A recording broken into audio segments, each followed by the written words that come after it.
Hi guys, welcome back to the channel. I know so many of you over on TikTok have been blowing up the comments asking for this, so today we're finally doing some customer reviews analysis for it. But before we dive into that, be sure to check out this exclusive discount available for it. You'll find it in the description and in the first comment under this video. Now, let's not waste any more time and jump right into the details.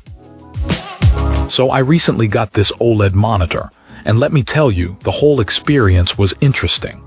I usually avoid anything Alienware long story, not a Dell fan, but I needed an OLED due to a visual condition that makes me super sensitive to bright light. My old LED TV, which I'd been using as a monitor, was causing terrible eye strain, even with blue light glasses. Finding a suitable replacement was a nightmare. I wanted a 27-inch OLED, but most options were either ridiculously expensive or monstrously huge. This one was a compromise, and honestly, it was the best deal I could find from a reputable company. I'd even seen some questionable OLED monitors claiming to be the real deal but were just marketing gimmicks. Getting it delivered was another adventure. FedEx, bless their hearts, decided my apartment building was just one giant address, which made delivery instructions utterly useless.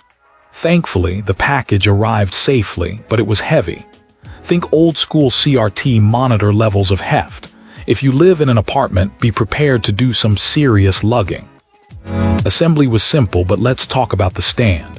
It's ridiculously over-engineered, bordering on overkill. This thing is solid asterisk. I'm talking seriously sturdy. It's so heavy and well-built that it could probably double as an impromptu self-defense weapon. Don't try that at home, though. While some might find the weight excessive, it ensures the monitor stays rock solid, no matter how much you adjust it.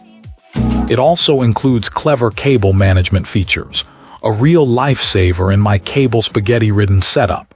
Just be mindful of the stand's weight if your desk has any stability concerns. A VESA mount is included if needed. Port selection is decent, with DP, multiple HDMI ports, and some USB ports with charging capabilities. My only complaint: the HDMI ports are 2, not 2.1, meaning you're limited to 100 Hz refresh rate if you're using HDMI. It does have G-Sync Ultimate support though, which is nice. Since I need HDR, I'm using HDMI for simplicity. Setting up HDR was a bit of a hiccup. Windows initially claimed the monitor didn't support it, even though it clearly does. The on-screen display OSD menu is fairly intuitive, but getting HDR to work properly required a bit of tweaking in my case, closing my laptop lid.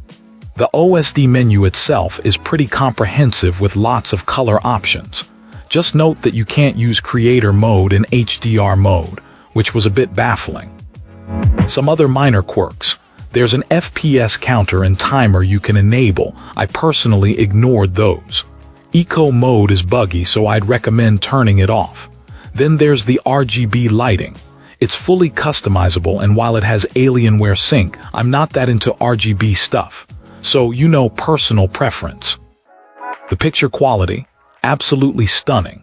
OLED ability to produce true blacks is fantastic. The colors are incredibly accurate, and my eyes are significantly less strained than before. Burn-in is the big question mark, but the monitor includes pixel refresh and panel refresh functions to help mitigate that risk. Keep in mind these functions temporarily disable the monitor for maintenance periods. Pixel refresh takes about 7 minutes, panel refresh a full hour. Overall, despite my initial hesitations and some minor annoyances, I'm impressed with this monitor. If you have the budget and are dealing with light sensitivity issues like mine, this is a worthwhile investment. And even if you don't, it's a really good monitor for the money. I've been pleasantly surprised by Alienware's monitor quality, especially considering my generally negative view of their PCs. It's a great screen, even if the shipping and some minor software issues were a tad frustrating. And that's it. If this video helped, hit like and subscribe for more. Let me know what you think down below. Thanks for watching.